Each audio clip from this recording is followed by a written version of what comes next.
Hello everyone, so today I'm going to be sharing with you all my favorites from the month of February. I've got a lot of good stuff to show, so I'm just going to jump right in. First of all, at the beginning of the month, Anastasia, the brow company, sent me a bunch of stuff to try. A lot of stuff that I had not tried before.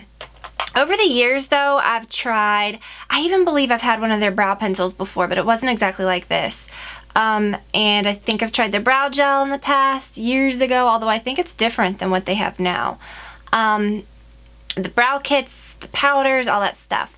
But over the past month, for the most part, what I've been using on my brows is this. It's the Brow Wiz caramel, and it also comes in, well, it comes in a lot of different shades, and they sent me the soft brown as well, and that's what I had been using, and I found over time that the soft brown was a bit too dark sometimes when I would look at it. And the caramel swatch is almost exactly the same.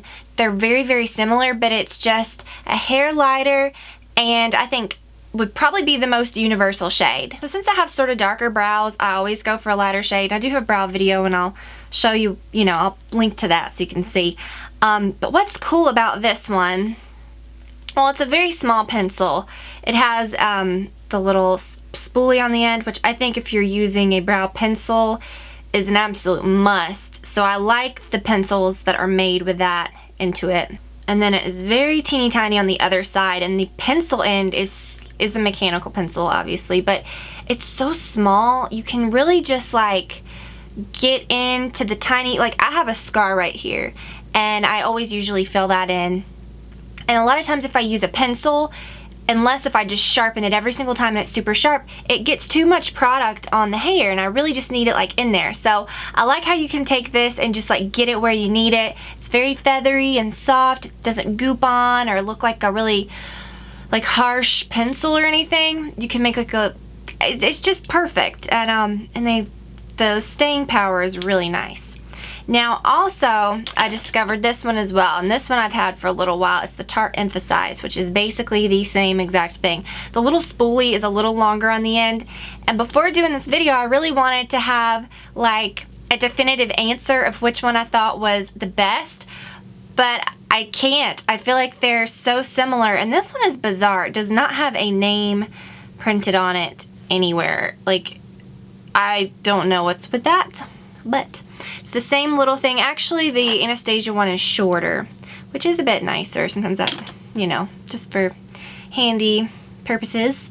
So while I have been huge on powder products for brows, this has turned me into a convert, and I did try their brow powder, and I couldn't get with that. I really like my Sigma medium powder, which is so similar to that, but the tones I think on that one are better for me. Alright, next actually I do have a few more brow things, but just so I'm not like talking about brows for 10 minutes, I'll move on to something else and we'll circle back.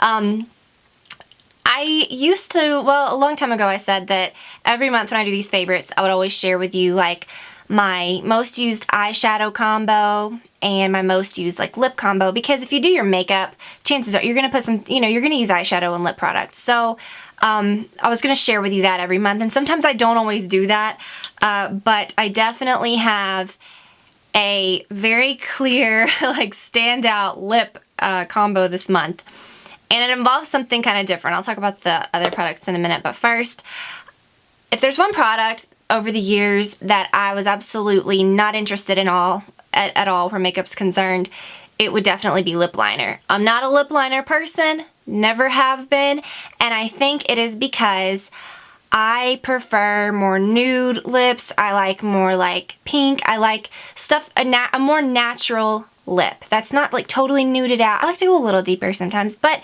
the problem with that is that all the lip pencils that I would ever try to use are usually like a MAC Subculture, or like some of those brands that have like the universal lip liner. The problem with those is that they usually have like a tan undertone to them, because they're trying to be like, where they'll be more universal with nude products or whatever.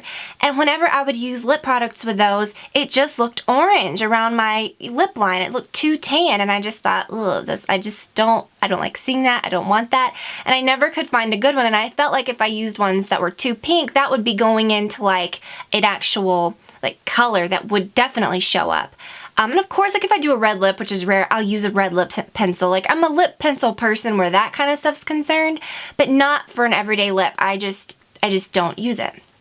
So I found the perfect lip liner. It is Dervish by MAC. And it is sort of a, it's like a rosy, just beautiful pink. You can see it right there. It's not bright, it's not dark, it's not too light. It has no oranginess to it at all, which is great.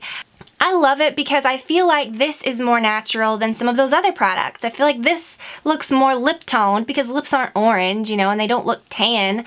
So I feel like this one is like so universal and great. I feel like this would work for anyone. I have used it every single day. Just very quickly I line my lips. Sometimes I fill it in, sometimes I don't. And then what I love pairing with it is this lipstick by MAC called Cream Cup. And this is my second one. I actually repurchased this not too long ago. This is a really great pink because, again, sort of like that lip liner. The lip liner might just be a touch deeper. It's a beautiful pink, but it's not too light, it's not too bright pink. Doesn't look like you're wearing something that's too light or too dark. It just is perfect, but it looks pink. It gives your lips this beautiful pink look. And then for my lip gloss, this is a good one. It is the MAC Cream Sheen Glass in Nectar Sweet. And this was actually a part of that flower, Fantasy of Flower. I don't know if that's what it's called, that collection, but I'll link to it like I always do with stuff so you can find it. If you can't find it, it's just a pink with a little bit of a sparkle to it, which I like in lip glosses. I like to have a sparkle to them. I have rediscovered a foundation that I really like. I will say that even in the times of trying like the Hourglass Immaculate and oh gosh, like the Chanel Perfection Lumiere, I always go back to my Matte Velvet Plus. I think it's great. If you're afraid of matte skin, it's not even like that. I feel like it just looks natural, but it keeps you from looking shiny. I feel like it's a natural matte finish, if that makes sense. It doesn't look cakey or heavy, which I don't like. Sometimes I do like a finish that isn't so set, especially for summer. A foundation that I used to use a lot was the Neutrogena Healthy Skin Liquid Makeup. I feel like maybe they've changed the formula a little bit. It still acts the same on my skin, but I feel like it might smell a little different. I just don't remember it smelling like this. I would say 100% this is the drugstore dupe for the NARS Sheer Glow, which I used to use a ton a long time ago too, and that was a really good one. And I haven't repurchased any of that in a long time, I think because I had discovered this and found that it was similar, so I just never really felt the need to do that.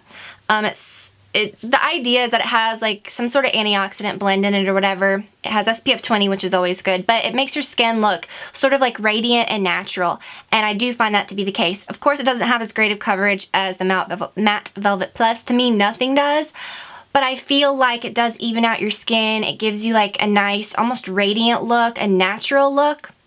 And then of course you can use concealer if you have anything crazy that's breaking through. But I don't think that I would spend any more money than that on a foundation that looks natural because it's just so wonderful. The key though is finding your shade. I'm shade Buff, which is, it's called 30. It's just really good. I like it. So buy it from a place like Ulta or somewhere that has a good return policy where you can, you know, try out your shades and, you know, and figure all that out. Because that's just obviously the key to anything is finding the right shade, and that can be tough with drugstore products. So just make sure that you get the right shade, and I just love it. I think it's really good stuff, and one of the best, if not the best, drugstore foundations in my opinion. I need to do an updated like drugstore best of video. I do those from time to time. This month I have fallen in love with a new moisturizer for my skin. I'm very picky with moisturizer, that goes without saying. I have oily skin, but yet I'm almost 30. I really want to start using products that are anti-aging, that are good for my skin, but yet I'm still breakout prone. So I have to be careful. And sometimes I do, you know, or I do use more drying products to sort of like keep my breakouts at bay. I do mix up all of my skincare products. I don't usually stick to one line, and I still don't. My skincare routine is still very similar to that video about a month or so ago that I posted that. I will link that below if I remember. But I do use her gel cleanser, which I really like.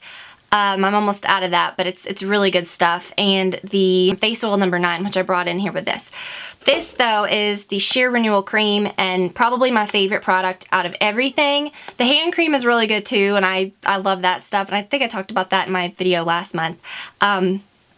This is awesome because it has all the benefits of like an anti-aging product and an anti-aging moisturizer without it being so heavy, and that's my problem is like I said, I want anti-aging products, but I can't always use ones that are so heavy, which a lot of the anti-aging products are.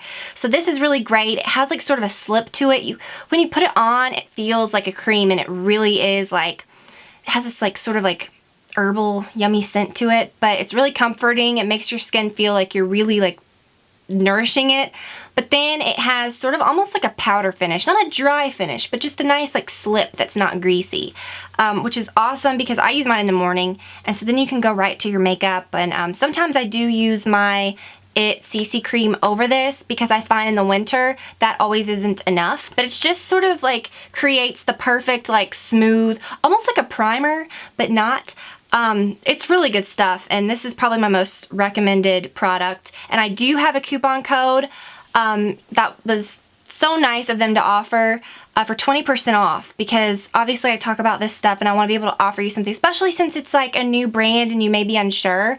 It is 20% off. I will link to that below, have that below. So it's a code just for you guys, and you can, I think it's a one-time thing. I'm not sure how they handle that or how they track, but it's a one-time per person. They said it was a one-time code, and that code is good from now until March 7th. So not a whole long time that you have to use it. So if you do want to get something, I would definitely recommend those products. And yeah, before March 7th, you can get the 20% off of everything. So that's cool. But if you were going to get some things, I would definitely recommend the Sheer Renewal Cream, the Face Oil number 9. You can see, I mean, you don't need much of it at all, but you can see I've used, it doesn't look like I've used that much, but I use this probably every like 3 days. If my skin ever feels like really tight, I'll use just a little bit. I'll go like that, and it gives you like this nice radiance. And my skin's been really clear lately, so it's definitely not, you know, a product that's gonna break me out. I mean, everyone's different, but it works really well with that particular moisturizer. And then of course the hand cream is great too, so if you need some suggestions, that's what I would go with. But it's just all been great stuff. Finally, a few more things quickly. I'll swing back to the brow products. The clear brow gel, I've said in the past so many times I would never spend a lot on clear brow gel. You can get, you know, the Great Lash Clear, whatever. Well, after using this is better, and I feel like, I hate to say that because that was like my motto for so long where brow products are concerned. But I got so used to the Great Lash having to wipe off the goop, you know, really making sure you don't get a lot on there. So when I use this, and it's so dry, but yet so much kind of like feathers on in a way that doesn't look like it's like gelled your brows, so you don't look like you have like slicked brows, which is my problem because I have very hairy eyebrows. Whenever I touch up my makeup in the middle of the day, when I check my face, I'm never looking at my skin. I always look at my brows first because I have, like I said, very hairy brows. They're not drawn on. That's the shape they are. They will be like everywhere. And so I have to use a good brow gel. And a lot of times the Great Lash, it works, but I do have to, like, you know, I found myself always, this is like hairspray or something. Like, it will, your brows will stay where you put them. So I don't know, I feel like I might be a kind of pricey brow gel convert. It's good stuff though. I do have some other products from Anastasia. I have the brow pomade, which I haven't used yet. A couple of brow brushes, which are nice. I have these out right now. The number 7 and the number 12. The number 12 is very similar to like a Sigma brush. It's, you know, like the Sigma brow brush. It's sort of like one I would use with a powder. The 7 is really nice because it's very thin, very soft. But this one's really tiny, so I don't know if this is like a travel version or if all the 7s are like that, but the number 7 one I think will work really good with that. I think this might get too much product with it, but I'll just have to try. But like I said, I got a lot of new products by them that I'm excited to, you know, to figure out, but I've really just been using that Brow Wiz and the gel. So, and then as far as scents and perfumes and stuff for this month, I usually don't stray too far from my Gucci 2 and my Chanel Chance. I've been wearing the Dolce & Gabbana Light Blue a ton this month. It's like almost, I would say, like a citrusy scent, and it has a hint of like a manly-ish scent. When I smell this, I smell lemons, like sugared lemons or something. I've been really liking it. I like the way that it smells like after a little while on my skin. After it sort of heats up a bit, it gets a little sweeter. But something that I sort of rediscovered because I just wouldn't have worn this a lot. But as far as eyeshadows, quickly, I've sort of rediscovered my old MAC favorites. I've got so many MAC eyeshadow palettes, and I like having all the different colors because if I know I'm doing something out of the ordinary, I'll always, you know where to find the color. But I'm really trying just to get one palette together that's all my favorite colors, and something that I could just use every day, which this one is sort of halfway there because there's some weird colors in here too that I don't reach for a lot. But I've been using this a lot. I am going to do a video on these soon. This is not what I'll be showing you because I feel like I do need to sort of like edit this one a bit. But mostly I use, like if I'm just going to do like an everyday look, I always reach for Folly, a Vapor, Print is a really good one. Some of these like Grain and Brulee and Mystery. Soft brown for sure. I just have a lot of different favorites, but this is just such a great like basic, and the quality's really good on those. You sort of forget things that you like. And then of course the NARS Cordura has been used heavily as far as like eye combos go. And then my new Dior Greige palette, oh my gosh, I would say this would probably be really great for those of you that like want something that you can take from work tonight. It's sort of like a, I don't want to say like a soft wash because you can definitely build it up, but you can make like the most softest, like beautiful gray look with this, but then you can also kind of like add a little bit more and build it up. And I just love how these are 5 colors, but they're in very like, compact little compacts. So I really like these, and I think they are worth the money if you get one that you'll know that you'll wear a lot. I feel like there's so much to talk about, and I know the video is getting really long. The ambient blushes is probably my last thing I'm gonna stop with because I can't not mention those because literally the entire month that's all I've used blush wise. Maybe I've reached for, I was gonna say I might have reached for a couple of my NARS ones, but I can't even. I also have a new NARS one. I have a box full of new stuff right here that I'm sort of like reaching for and then putting back because I got some new things and I didn't want to be putting up like a million haul videos like back to back to back. So maybe this week or next week, sometime I'm gonna do a video with that. The ambient lighting blushes are just so wonderful. That's Mood Exposure. The one I've been wearing the most is this one. No, that's not it. It's the Luminous. Not that. They look similar. Luminous Flush. It's the one that looks sort of pink and it has like the champagne-y, like, the luminous light powder in it. If you want to see more on these, I do have a whole video, so I'm not going to go into it, but I just love it. It gives me like the perfect flush and, well, luminous flush. But that's probably the one that I'm reaching for the most. That and the Dim Infusion. It's like the peachy one, or the corally peach. I'm obsessed with those. I think that they're just so beautiful, and some of them I do have to be careful with, like that. But the Radiant Magenta is probably the brightest on me, but the Luminous Flush one, I have to really sheer out because you can build that up to be like super pink. So they're just beautiful. Oh, and then one more thing. Oh my gosh, this was sitting out because I definitely had to mention this. I did mention this in a recent haul. It is the Earthen Rock Brown, and it's the L'Oreal Carbon, or the L'Oreal Liner Intense, not the Carbon Black, just the Liner Intense. I love the Carbon Black, but I recently wanted a brown, and so I got this one. It's the perfect brown. Sometimes browns are too like reddish brown, and they look sort of fake. Well, this one is like a blackened brown, so it does look really natural. It almost just looks like a softer black. So if you're new to liquid liner, these are really easy to work with. You don't want that really intense black look, or maybe you just want something for work or just something that doesn't look so intense for every day. Try this. This is really good. Okay, so I feel like I talked about so much. I really tried to condense it as much as I could. So I hope that you guys enjoyed the video. Thank you so much for watching. I will link to the products below, and I do have that code and all the details. Hopefully anything that I mentioned in the video will be linked below if I said it would be. But yeah, thank you guys again for watching, and I will talk to you all very soon. Bye!